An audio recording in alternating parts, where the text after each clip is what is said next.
inside the court at an angle, looking back at it. So, yeah, I got it. I didn't see you going up. You get your next going out there.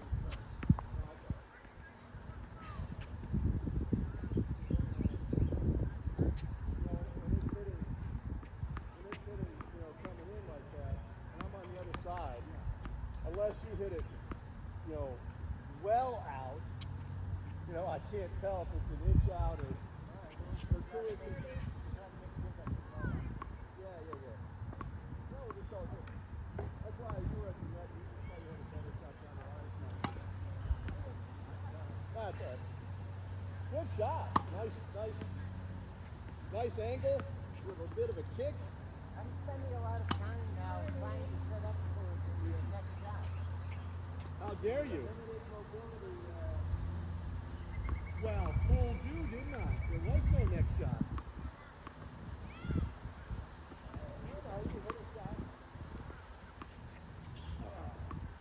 All right, left side. Roger, if we give up now, they won't get a bagger on it again. I don't really care. Left side.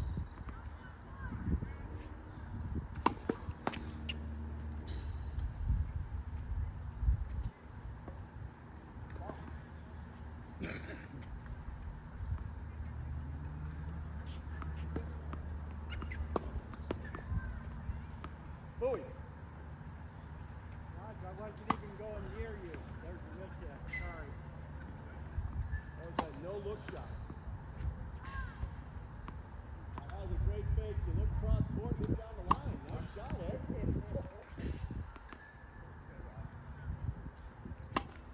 You had Roger fooled. All right.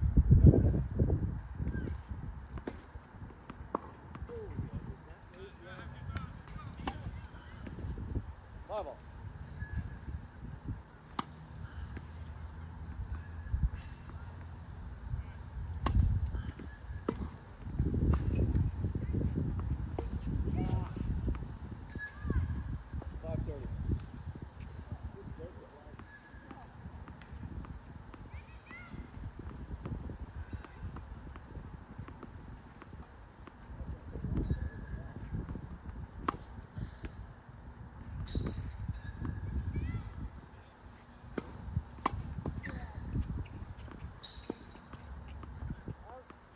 That's 40.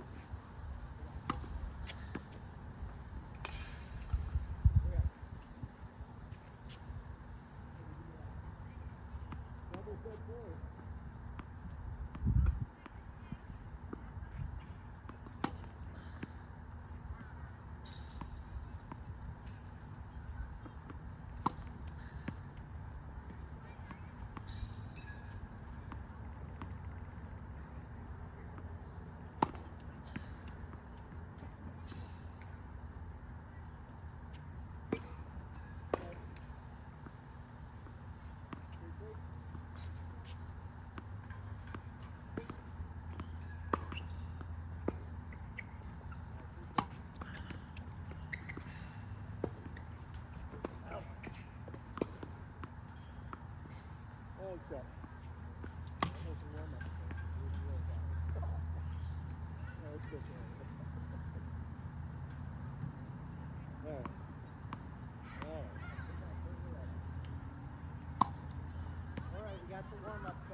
cross court was the way to go. Good shot, Rob.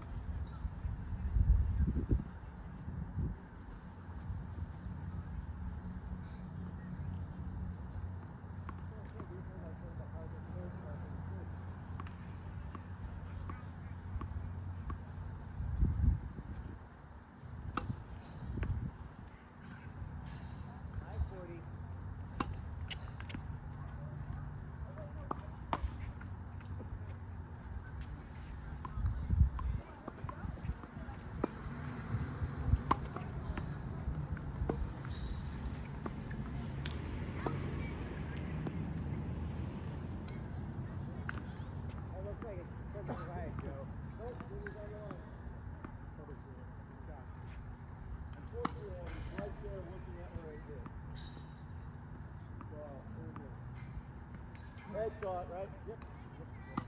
It hit the line.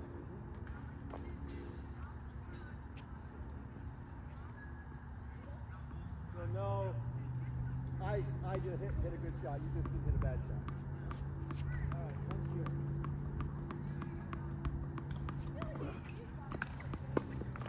Nice serve.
Wow, what a shot.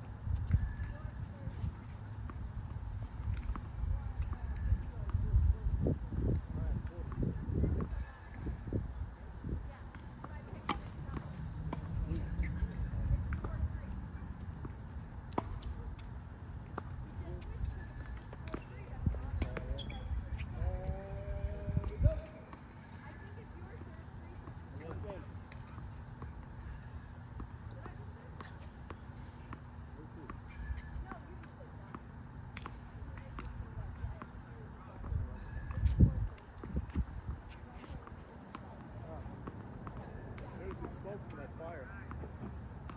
Yeah. Okay.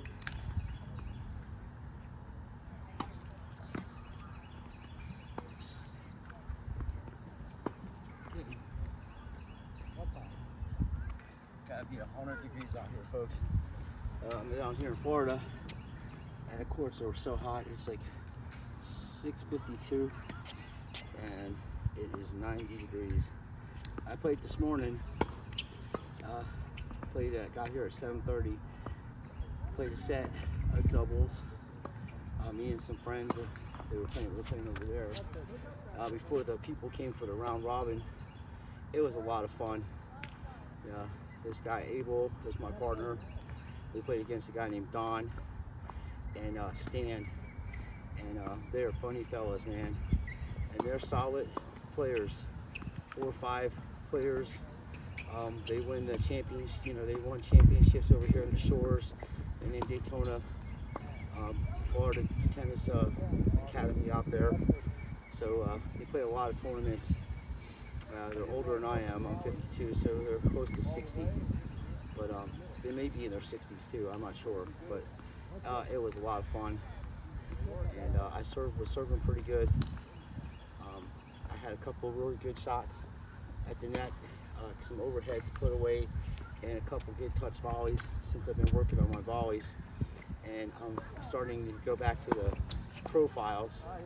This is the first time I hit with the profiles in about 3 weeks or so. It's been a little bit of time since I got these Babylons. And I like the Bab a lot. This is 110, but if you can see, they're about the same thickness. You know, same thickness. It's just bigger. And I think the small rackets like this, makes you keep your eye. You know, you have to keep your eye on the ball, because you can see a couple of times I wasn't paying. You know, I dropped my eye off the ball and I was working on slice, you know, spin and a spin serve, and it just came off the frame. And the same with this one, because of the size of the racket. Sometimes I'll take my eye off the ball, especially volleying, because I'm just assuming that the ball's, you know, the racket's so big you can't miss it. And I framed a lot, you know, not a lot, but I framed a couple balls today that actually went in for winners. It was funny. And I was like, well, I was kidding around, you know, it's like anybody can hit the strings. It takes talent, to, you know, skill to hit shots off the frame and intentionally try to do it, which we were laughing, you know, it's just funny because everybody does that. And, you know, or you'll hit the net and, you'll hit the tape and it'll go over. I had one of those today, and my friend Abel was like, you got the kiss to the net. He's from Argentina, he's funny. And then the guy I play singles against during the week, he's from Chile, and that's the guy I was telling you guys about. And I had somebody make a comment. It was pretty funny. I was laughing about it. He's got a good sense of humor. He was saying that I was a 5-0 yapper. So what I'm going to do is start another channel, another tennis channel, and I'm going to name it that 5-0 yapper. I never said that I could beat everybody on here. I never said any of that. I said I would play anybody on YouTube, and I don't care who they are, you know. This ain't a life or death situation. We're not talking about a boxing match or a combat, physical combat against somebody, which, you know, I like my chances in that too. But it's, you know, I also I boxed a little bit when I was younger and stuff, and have my uncles and family members have been in the military for a long time, so I learned some stuff from them. But just to get back to what I'm saying, I'm not. I'm confident in myself. Of course, you should be confident in yourself.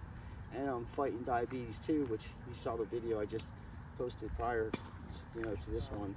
I got sick today, and to get back to what I was saying, I was playing doubles, right? And then I felt kind of sickly when I was playing, but not too bad. And then they started the round robin, and then I was playing doubles with this nice lady, Ann. We play mixed doubles. And then my friend Joe and this lady Gail, which is a teacher. She teaches tennis. And after, what we do is you play 4 games, and then you switch around. It's a round robin, you know. And then if people are still playing, then you keep playing, right? So you can end up playing, you know, literally 25 games in a day or whatever. But after the game, after we played, the lady's like, you look pale, and I was like, oh yeah, I feel sickly. I feel like I'm gonna get sick. And she said, well, it matter? And I said, well, I take this Ozempic shots once a week, and I took it, you know, yesterday or the day before. And it usually after I take the shot, a couple days later, I start feeling sick or whatever. So, but I didn't eat nothing last night but a salad. You know, that's all I had was a salad. So it wasn't like anything that had sugar in it. So I ended up, you know, they just said, hey, you should get some ginger, that'll help your stomach.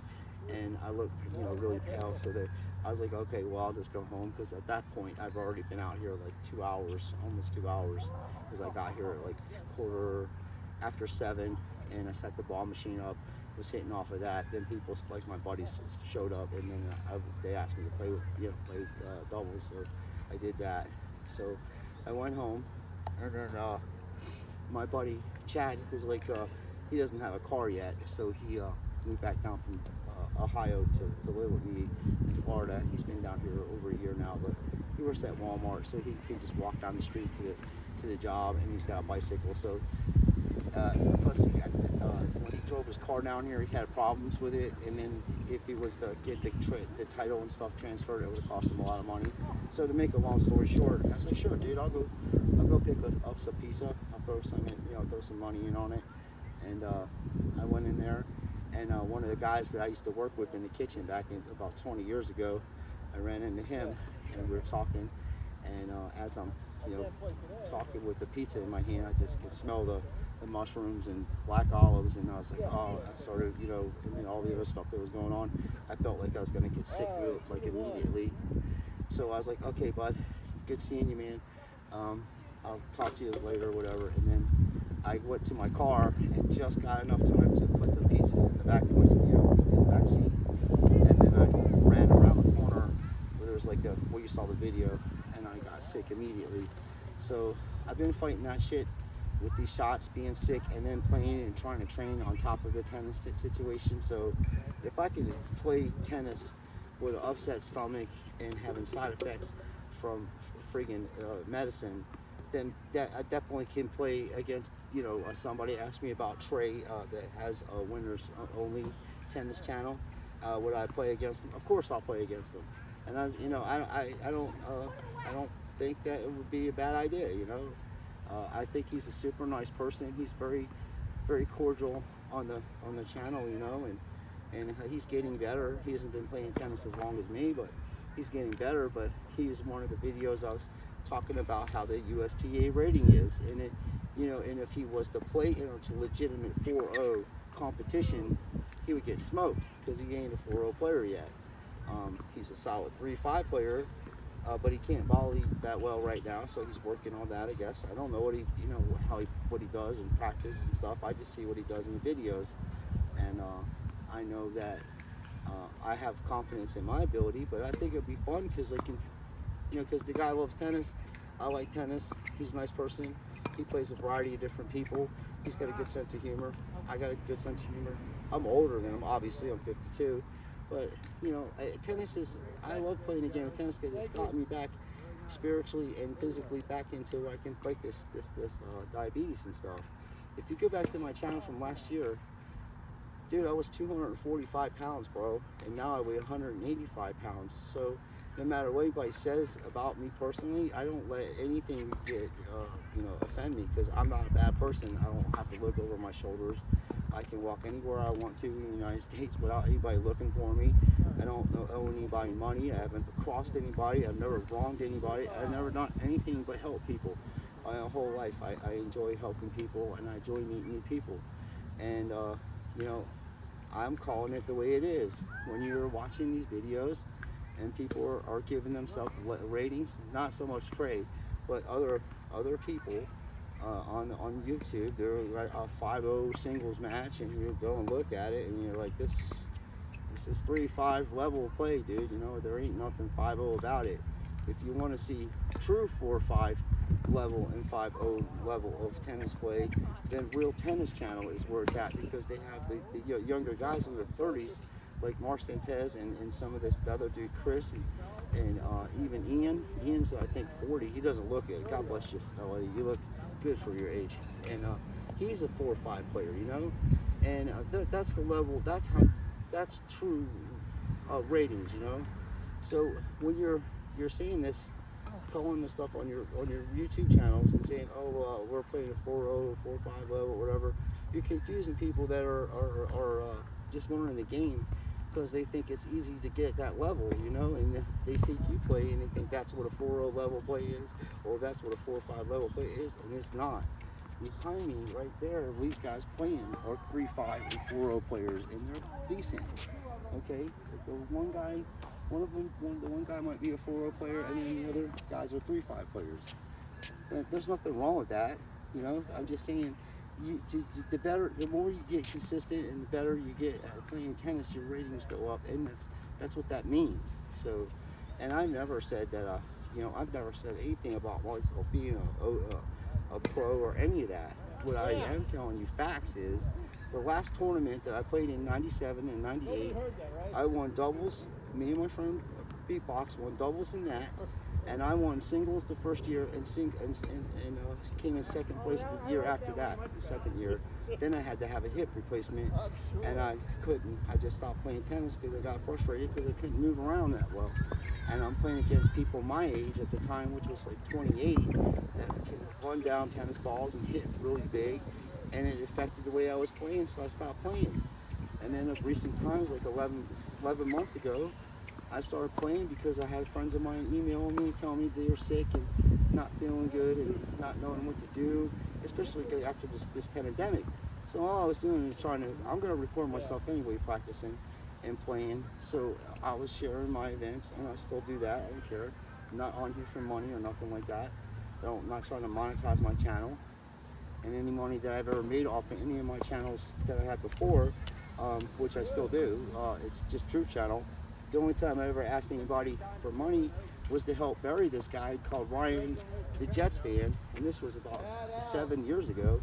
His family needed some money to help bury him, and we did a fundraising, and I sold a bunch of sports cars of mine and donated it to the GoFund thing, and then recently, Winston Du, I'm sorry Winston, had a GoFund for Crusoe and this guy Giovanni, so I donated a little money to that, so to help them to get on the tour or whatever, because I like watching them play. And I also, it was Simon Freed, that was the other guy, so I donated some money to them, because I wanted to see them, on the tour and have a good career, So yeah, it's tennis. It's not like a threatening situation. We're not saying, hey, if you lose, you're gonna die, which I like my chances. You know what I mean? Like I said, I have a decent serve, and I have a really good return serve, and I'm very consistent on my forehand and my backhand. We're going to be working on tonight. I'm going to set the ball machine up, and we're going to do business with that. But as I was saying, I had to actually add weight to this thing because it was so light. I'm just swinging it around, and it feels so light. So the specs on this thing is like 280 grams, right? And 9.9 ounces. Now this is 350 grams and 13 ounces. So this is the racket I've been playing with all my life, since it came out in the 90s or late 80s actually. And this is the original. This ain't the 2.7. This is the actual, just the Wilson profiles from West Germany. And there's, they have Kelvar in them. So I was trying to learn, hit with more top spin, more modern or new gen as they call it, forehand or whatever with top spin. And I started framing the ball because I don't really play like that. My style play is just framing the racket back and using a moderate enough top spin to get the ball over the net. That's how I was taught to play. But because of that style, it shortens this time that people have to react to the ball. So people that use a lot of topspin, if I hit my shots flat, or semi-flat, where it's just enough to get over the net, they don't have as much time to react to the ball. So me being older and disabled and having some injuries, I'm going to shorten the points up like that. That's how I would play, win, lose, or draw. I'm not going to be back here running back and forth, trying to track down balls, which I can do a little bit, but it'd be too much for too much strain on me. So I would shorten the points. I would serve and volley, on occasions, and then a short ball. You don't have to crush it, but you just hit it with enough pace and place the ball. Most of the time, none of them, people aren't going to get to the ball. And then if they're playing way back, I got a good drop shot. It isn't that I'm working on my game, and that's all I was saying. These guys aren't even. They're not training. If they are, they're not put it on their channel like I do. So to show people that you just can't come out here and pick up a tennis racket and start playing like you're a pro or whatever. You have to put time into the game. You have to practice. And the only way to do that is to get out on the course at 100-degree temperatures at nighttime, practice serves with a racket that you feel comfortable with. Like, I like this night. I really do like the profile. I got new strings in it, and I volley pretty good with it. It's just I wanted to try something different with newer racket. With this racket's 10 years old too, but I do like the bigger radius. But as you say, as I say, it's just also gives you a chance to not develop the right strokes correctly, because you're just not gonna, sometimes you're just not gonna watch the ball correctly because you think you have a bigger racket, and you can kind of make mistakes by not watching the ball and still get the ball in play. With this, you really have to watch the ball because you have a small radius, but this small radius also gives you more power and more control. So, and that's important to have control. So yeah, like I said, I got a car. I can drive. I meet people. I've asked people to play tennis a lot around here. A lot of these people are lazy people. That's why pickleball's invented, because people are lazy and don't want to, play tennis. And I understand it's hot out and stuff. Of course, you don't want to play in the afternoon. Give them nothing. Because people that aren't used to Florida weather, if they come down here to play against me or anybody else in these kind of conditions, if we're playing at like 1 o'clock in the afternoon, they might need an IV afterwards. You know what I mean? You dehydrate out here. It's dangerous. I've actually had that happen to me before. I actually dehydrated when I was a teenager from playing tennis. I played a lot of tennis that day, and I came home and I thought I drank enough water and stuff, but I didn't. I actually dehydrated, and I had to call an ambulance, and they came to my house and put an IV in me. It was crazy. I never had that kind. Every muscle in your body crunches up, and it's excruciating pain, to tell you the least of it. So, I enjoy the game of tennis. I love playing tennis, and I love meeting different people. And I play, like I said, I'm not afraid to play people. What the hell is the worst that could happen? You lose. I'm not going to embarrass myself if somebody who's better than me, or if I'm better than somebody else, I won't embarrass them. There's people that I play that I'm not saying I'm taking the match, but there's people that I played in doubles that if I hit drop shots or short balls, they can't get to it. And I would win every point that way. Every single point that way, I would win it. So to me, it's like I want to go out there and hit the ball and let them hit it back to me and then hit a proper winner, Because if I'm up 40-30 and then, or they're down 30, or they're up 40-30, all I do is hit a drop shot and I can, make it a deuce game, and then do the same thing over and over again, just because they won't be able to get to the ball. I mean, it's because they're just older or just don't move that well. So, listen to that thing. That's from the fishing tackle I put in there. Yeah. So anybody that wants to come out and fun and play tennis against me, or I'll play against them, hell yeah, man, I'm down for it. I'm not, I have nothing to fear. It's fear itself. So I appreciate everybody watching. Thanks for your support, and we're going to get better. I'm going to set the ball machine up, and I'm going to work on backhand returns today. Like I said, I played my friend Jorge, and I missed a few backhand returns in key moments. Like I was up 30-40. Sorry, I had a break on his serve, and he was serving 30-40, and I missed a backhand return down the line, and put it back to deuce, and then he won the point. He made his ad, and then he hit a backhand, served in my backhand, and I chipped it, and it went right across court, and I won that point. So it was going back and forth, but that wouldn't have got to that point if I would have. And he ended up holding serve too in that one particular time, and at that time I was up 3-1 in that set. So. And I ended up losing the pro set 8-4. So I make that return, and then I'm up 4-1, and then you're moving on. And then you see me working on my second serve and using this racket because I can actually put some pace on it without having people tee off on it too much. And I just basic throwing the ball up, making good contact with it, and getting it into the square, because in my opinion, the two things that why people lose in tennis, the main two things is not double faulting and then return to serve. Like, you have to look at your return to serve as just as if you double faulted. If you miss a return to serve, you're giving a free point to the opponent. So if you keep doing that throughout the matches and keep points and keep parts of the match, you'll lose the match. And the reason why you lose the match is because you're missing returns of serves in key moments. Like, you may be playing out of your mind and playing really great, and you're like, how did I lose this match? And you look back on it, think about how many times, did you miss your return of serve? And at one point in that match did that happen? That's why in pros and even every level, they have to you have to make those returns. That's the way it has to be to win. Or you're just going to be out there for a long period of time, back and forth to deuce, and you're going to end up losing because you didn't make your returns. don't give your opponent, try not to give your opponent free points. That's the whole thing. Don't give them any free points. Make them earn it, you know. And if you give, if you make a double fault in tennis, you know, on your serve, you can kind of get that back because you can maybe get an ace or get a free point on your serve, but you can't get your return back.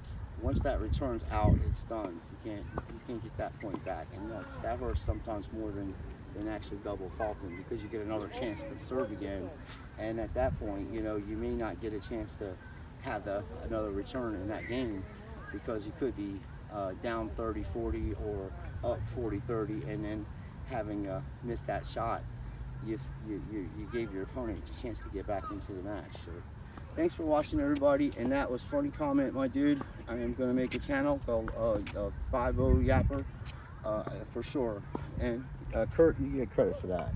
And thanks, Nathan, and everybody else that's been so supportive. Thank you.